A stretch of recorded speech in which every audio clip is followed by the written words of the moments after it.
Hello everyone. I will be going over B-tree locking techniques for my assignment and project. My name is Salman Shaikh, and yeah, let's get started. So firstly, what are B-trees? Should probably explore those first. So B-trees are self-balancing trees, data structures, that were invented in the year 1970.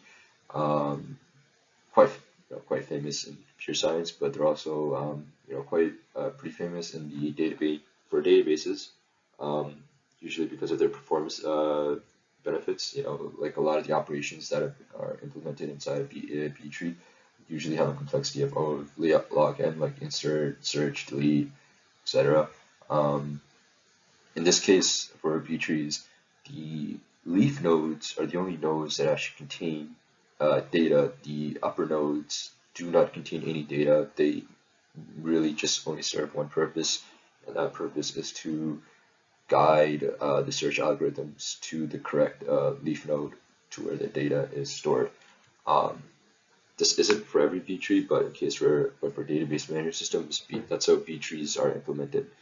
Um, so we have next we will then talk about locks versus latches. So the whole premise of B trees, the whole problem is how do you achieve concurrency control in a B tree? It's stored in memory. How do you make sure that no two threads modify the same B tree at once, or one thread is reading it. You don't want another thread writing data to it because that is not ideal. It would lead to inconsistent reads. The other thing is locks. Like how do you make sure that no two transactions are interfering with one another and modify the same piece of information inside the B tree. So we will discuss the importance of how what locks are and what latches are. But first, we'll make a distinction on what they are, so you are not confused. Um, Locks and latches serve very different purposes, but they all, in the end, complement one another in achieving total concurrency and within B tree. Um, you know, so like I said, concurrency control is an important concept, and how it's implemented and whatnot. So locks, for one thing, separate data, like separate transactions, like the actual like transactions within a database, like a read, write, etc.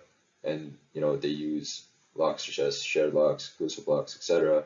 Um, Another one is called key range logging, where you lock an entire set of the B tree. You can set like an interval, you can set it from like 1 to 10, and have it be locked for that B tree, so no other transaction come in and change those values. Those are under locked for that transaction.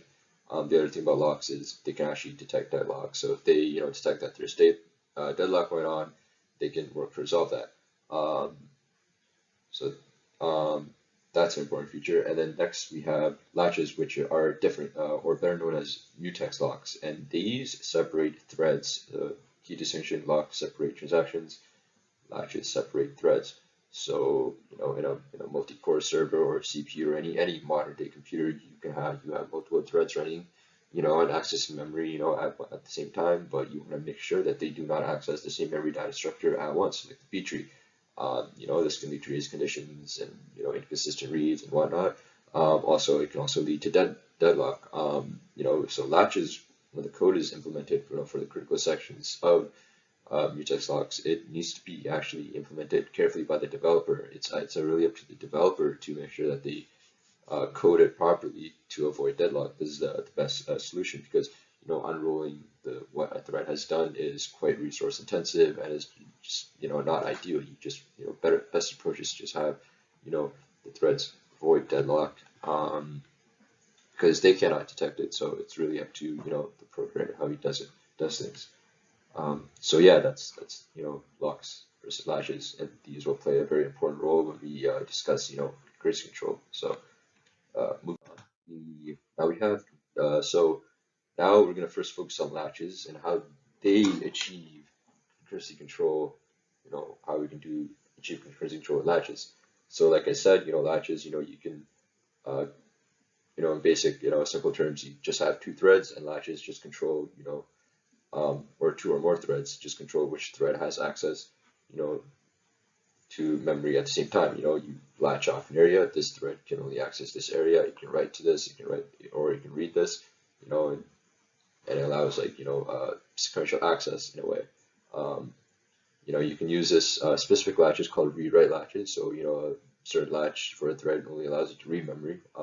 It doesn't allow it to change anything, but then you can have another one called write latches. So, you know, that can go into memory and actually change things. You know, certain cases, so node overflow, you know, is an important one and can be solved using latches. So say you have a B tree, you insert something into the B tree, but say like, you know, the worst case scenario happens and that node overflows and that overflow goes all the way up to the root node, that root node splits and goes to that.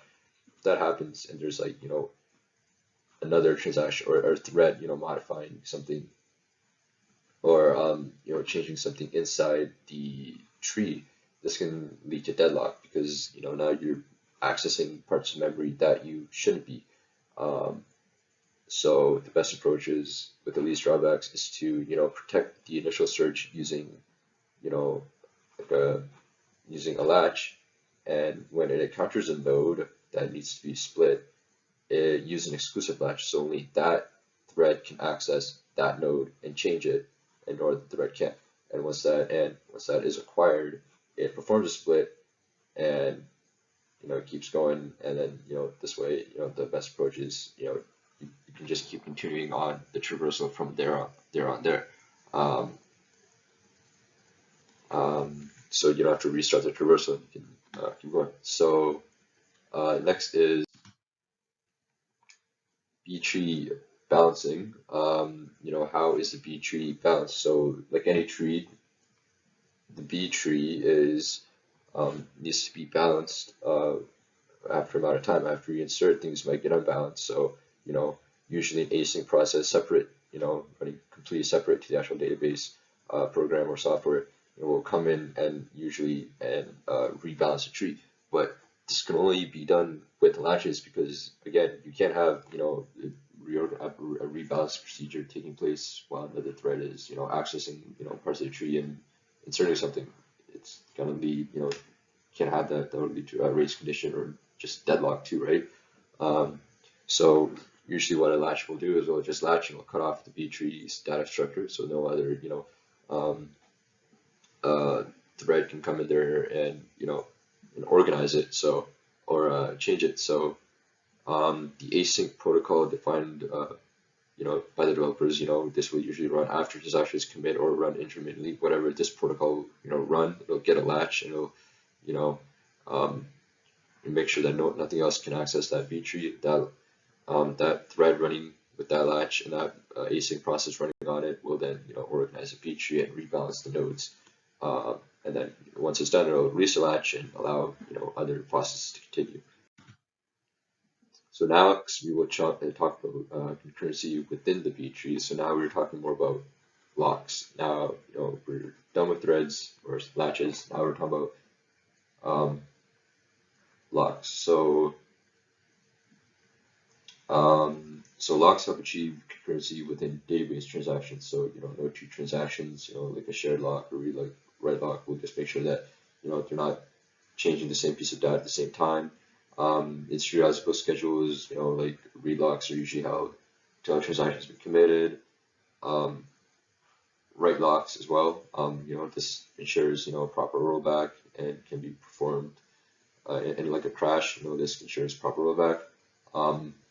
Does a lock duration in a B tree to issue concurrency is quite long. You know, if you have shorter durations, can lead to cascading aborts.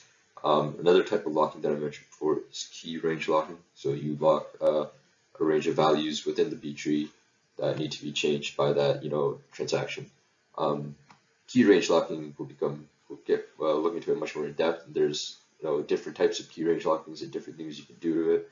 But in currency, you know, like just simple terms, you know, this is what locks are, this is how they function, in simple terms. Key range and predicate lock. So like I said, key range locking is actually a form of predicate locking. Pure predicate precision locking is still not adopted yet, but, you know, it can be done, just not really done in practice. But key range locks, usually are defined by an interval. Like you got a closed interval of 10 and open interval of 35. So it'll cover 10 values, key values 10 to 35. The range covers the gaps in between the values. So like the range from like key values 10 and 11, the gap in between that is also covered. So no other transaction come in and just put a value in between 10 and 11. That can't happen. That's locked away for that transaction that's defined, that has a lock on it. And the other transaction can't come in and interfere.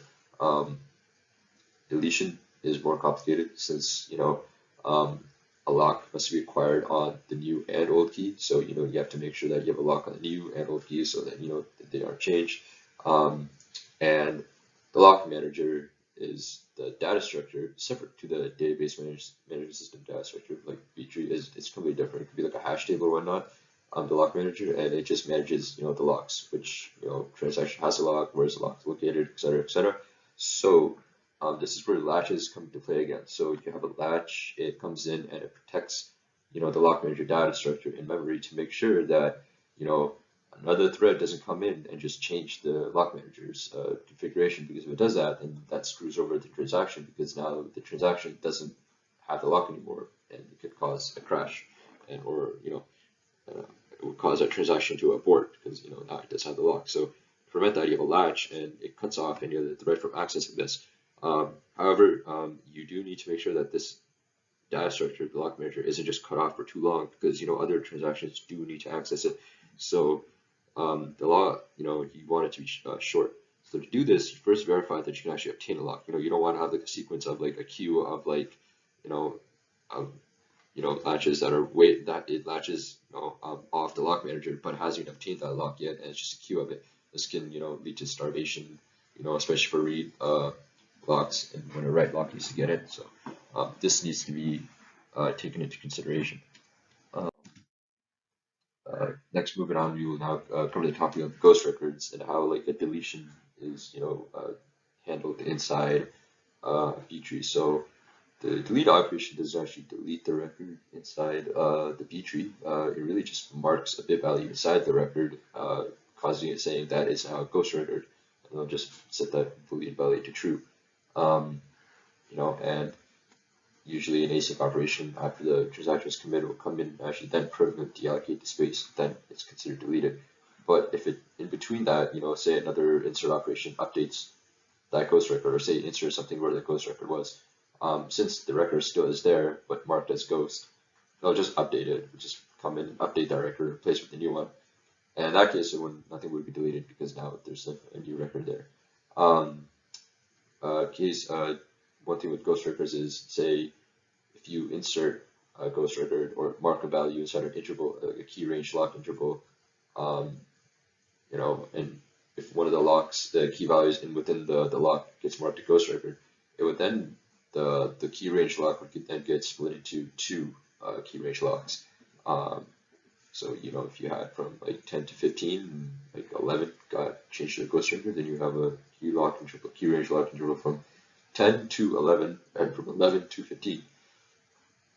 Next, so deleting would do the opposite. If it would just then if you were to delete the ghost record, then it would just merge the two key range locks together. You just in our previous example, you just had 10 and 15 again.